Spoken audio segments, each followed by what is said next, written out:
I see my daily sketches as a type of performance art in a way, in the sense that like I don't really, there's no safety net or anything. I just go and just do it. It's not like when I do something for work. When I work for a studio, for instance, I know that my initial sketch and my initial creativity is going to be like maybe like 20 to 30% of the work, and then the rest of the 60 to 70% of it is fixes and redraws.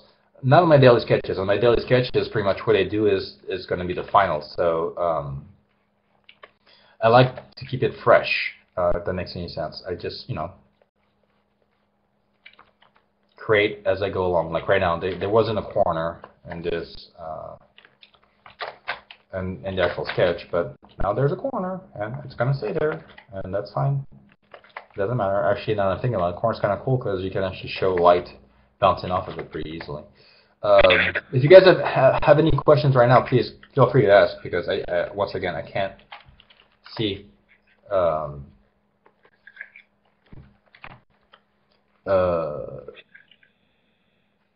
What was that? I like it. Is that what I heard?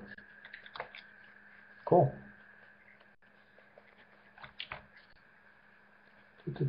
Forwards. A lot of times I'll use the same elements because for a couple of reasons.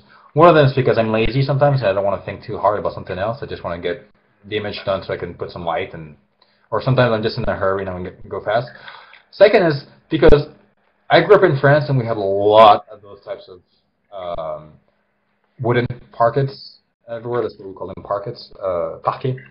And we had this like big rug in my house that was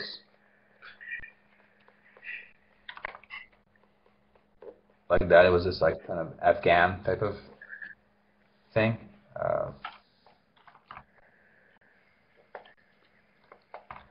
So once again, here I've done this. I don't want the color to be too strong, so I take it off, or I bring it down, and then when I have time, I love to do all those little details that go into the rugs.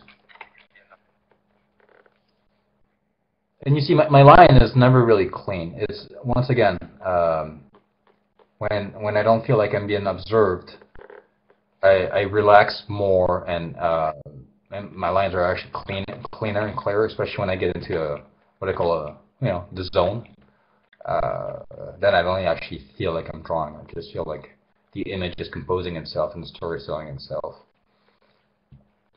Oh, another point about story. Every detail I draw typically tells of a story. This is one of the reasons also I try to draw details that I understand and I've seen in my actual life, in my experience, because when I see them, they're actually usually attached to a context. Meaning, I've seen this rug when I was a kid in the house where I grew up.